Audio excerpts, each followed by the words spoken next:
Hi, I'm Ainsley, and I'm an open advocate for play. Play for children, play for adolescents,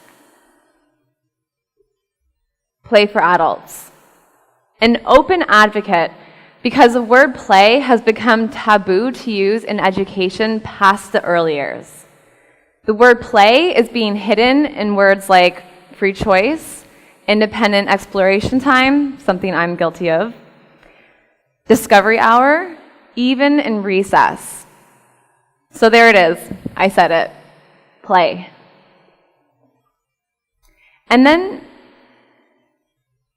perhaps you're a parent or an educator. Perhaps you're a parent or an educator trying to organize an expedition to further connect your children to nature. You might be told you're spending money on experiences that they're too young to appreciate.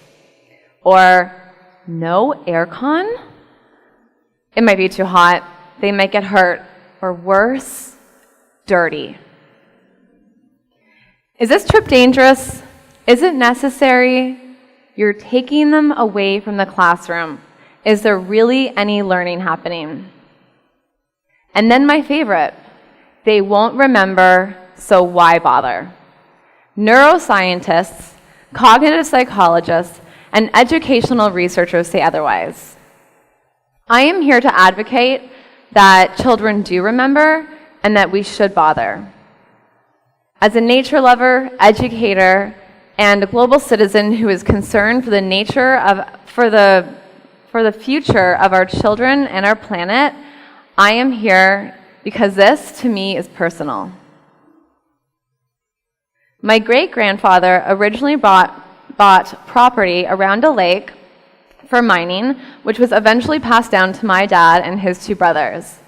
There they spent their childhood surrounded by nature with no electricity, basic running water, no internet, no phone, clearly no Wi-Fi.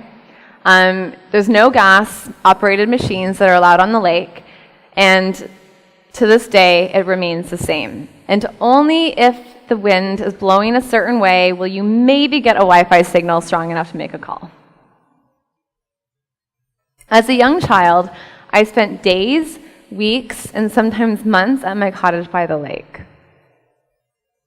I walked barefoot in the woods, avoided poison ivy, I caught frogs, played with these frogs, and safely returned them back to their habitats. I swam in the lake, accidentally swallowed lake water, and lived to tell the story. I loved caterpillars. The summer that I turned 7, I remember it. I was walking along the shore of my lake when I looked down and I noticed the mother of all leeches on my foot. And I mean, it was a mother, not only because it was massive, but because it had babies all over it. I'll never forget it.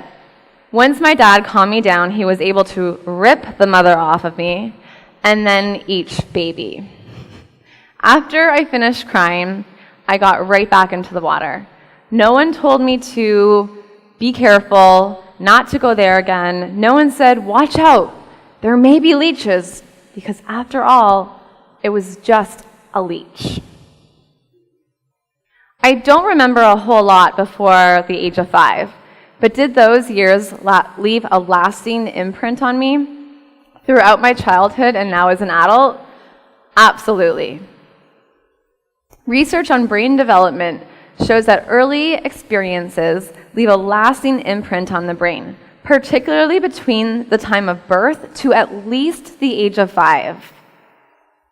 Didn't Einstein say that play is the highest form of research? I have a feeling he wasn't talking only about play for children. Now there is talk of children suffering from nature deficit disorder, a result from alienation of the natural world. Children are being diagnosed with depression as early as the ages of 3 due to the lack of joy, the dominant emotion in young children. Now students struggle with holding pencils and fine motor skills because we are not giving them the opportunity to play with sticks, to dig with their hands, to make mud pies. Pies literally made out of mud, for those of you that don't know.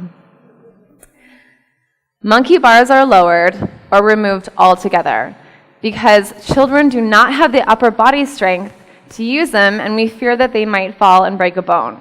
It seems that we have lost trust in natural child development. Recess is being shortened, undervalued, forgotten, deemed as irrelevant, or there just doesn't seem to be enough time for it. Research says that children need a minimum of 3 hours a day of play outdoors, not including physical education.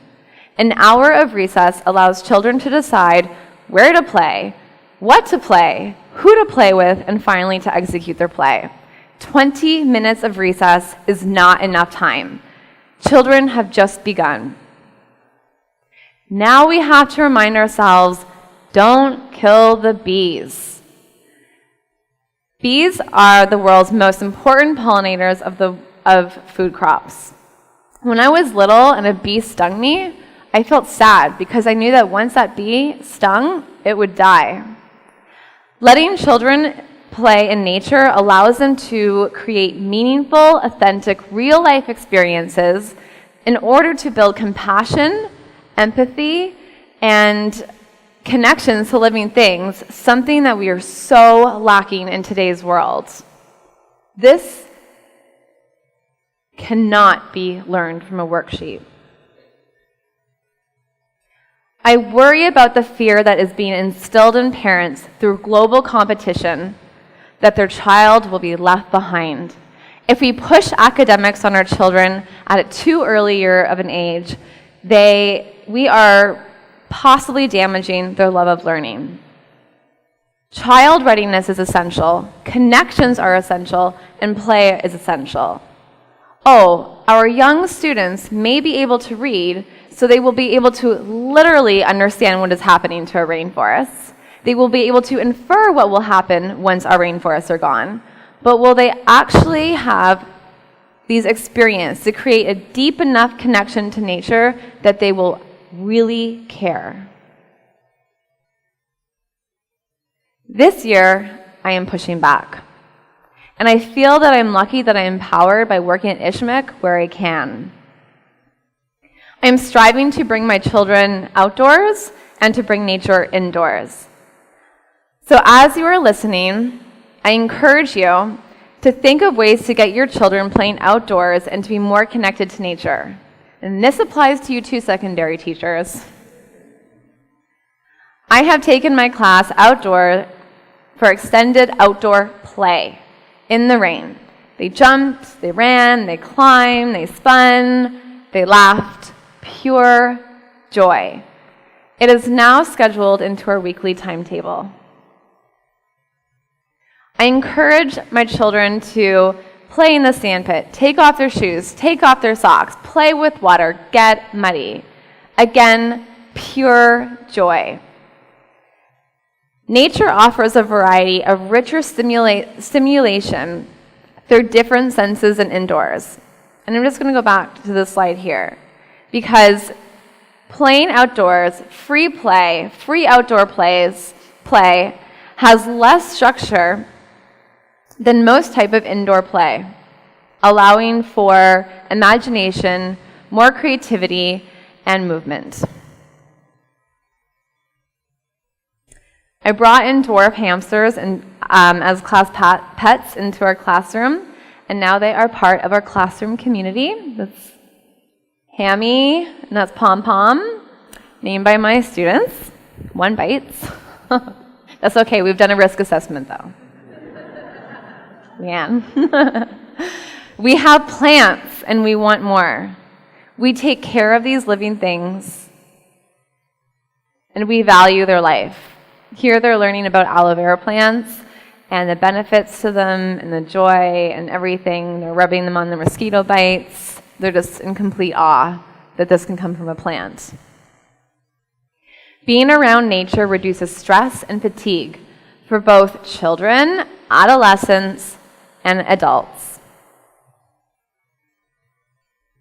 And finally, nature provokes questioning. It provokes experimenting. It deepens connections. Nature checks all of the boxes of the PYP inquiry checklist. It provides wonder. A recent quote from child development expert David Elkind has really stuck with me.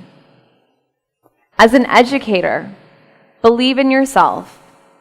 Believe in what you really know. That is the most important thing. You're doing what is right. My name is Ainsley, and I'm an open advocate for play.